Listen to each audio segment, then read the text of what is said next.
So we're going to look at how to calculate the moment of inertia of various solid objects.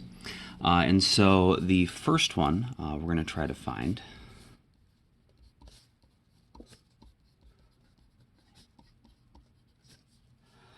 let's just say for solid objects.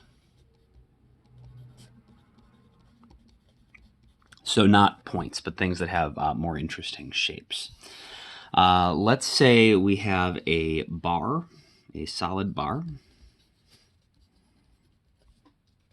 rotated about its end. So what I mean by that is we have a bar, which we can approximate sort of as a one-dimensional shape. Obviously, in real life, it's going to have 3 dimensions, but it's a basically linear object.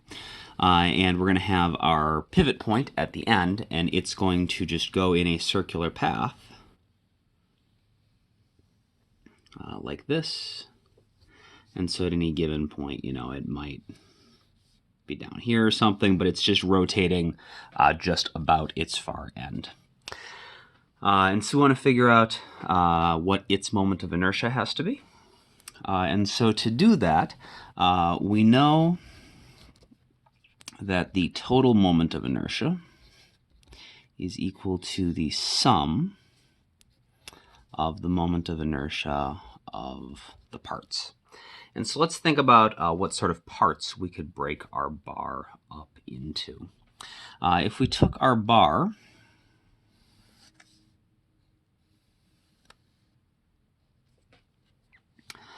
which is going to have total length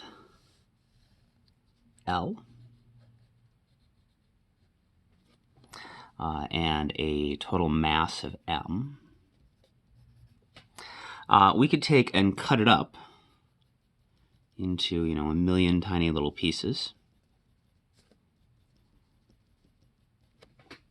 And each of those pieces would be, we could approximate as a point. And the pieces themselves, if this is our point of rotation, each piece would exist at some unique radius out from our axis of rotation. And then each individual piece would have a thickness.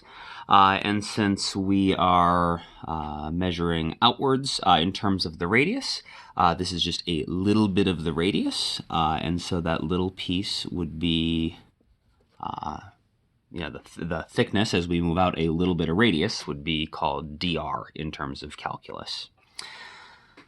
And so we can cut it up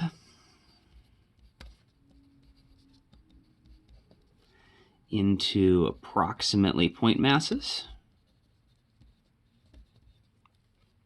that are dr long.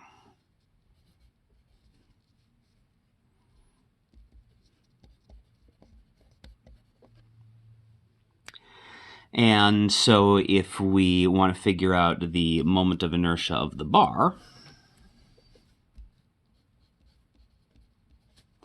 it should be equal to the sum of the moment of inertia of all the little points that make it up. So let's think about how we would do that. I'm going to redraw my little picture up here in the corner so we can see it more easily.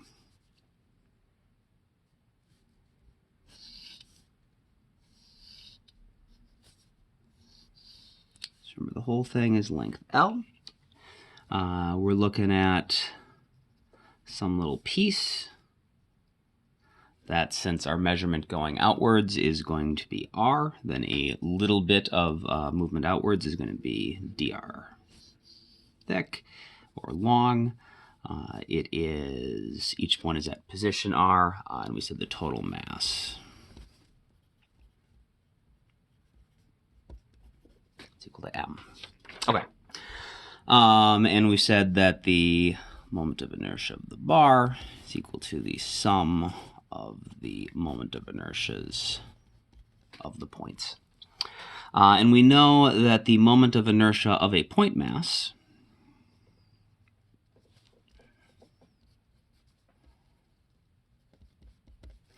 is equal to mr squared.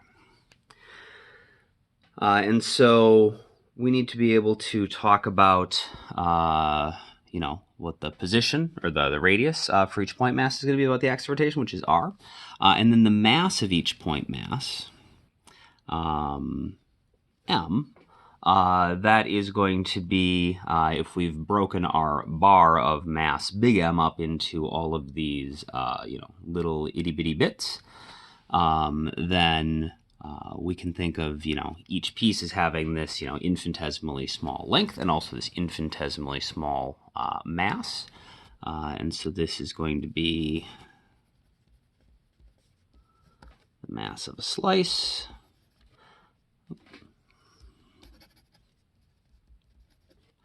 Which, if it's just a little infinitesimal fraction of our entire mass, is going to be dm.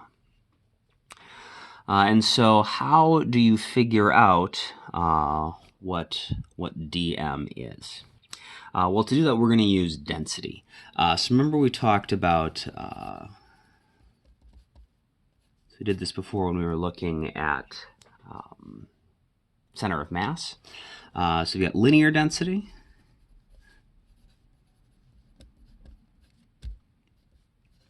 Is gamma, which refers to the mass per unit length. We've got surface density,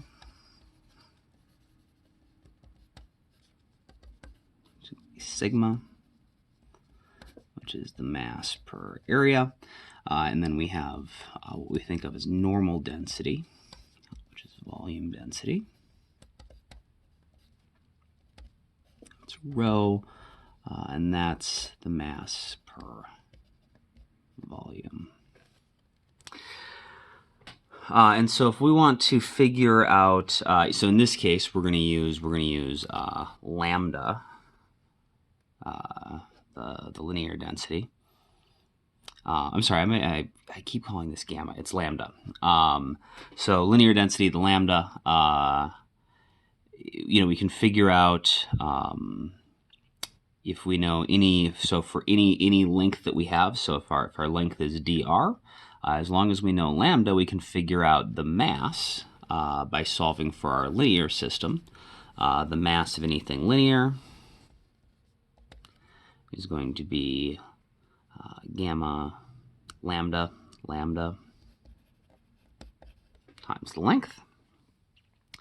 And so in our case, for our bar, dm is going to be equal to lambda times the length of our little point, which is dr. So then we just need to figure out how to find lambda itself, which is not too bad because we know the bar has length L. It has a total mass M. And if we assume it is a solid bar, I guess we should maybe go back and say a solid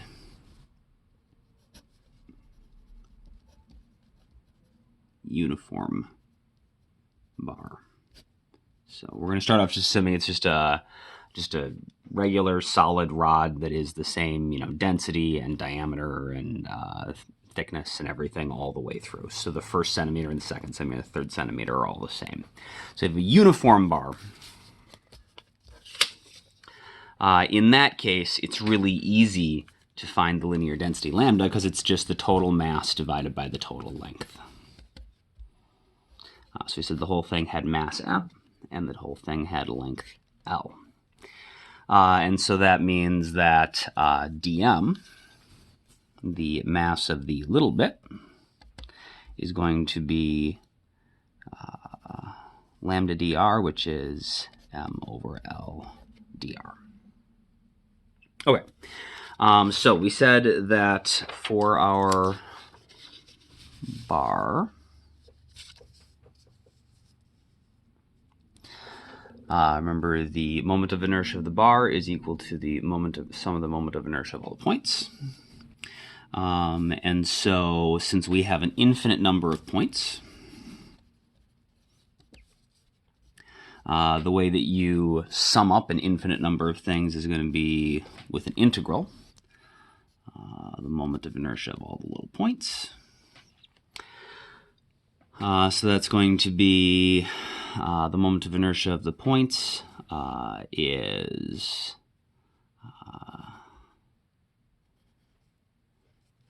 the mass of the point times the position it is at. The problem is we can't easily integrate dm, which is why we need to be able to do this little substitution here to get dm in terms of dr. And so we figured out that dm is going to be the integral of, so we say m over L dr r squared. And then we just want to clean this up so we can do calculus with it. So we'll move the constants out to the front, move dr to the end, so it looks like a regular integral.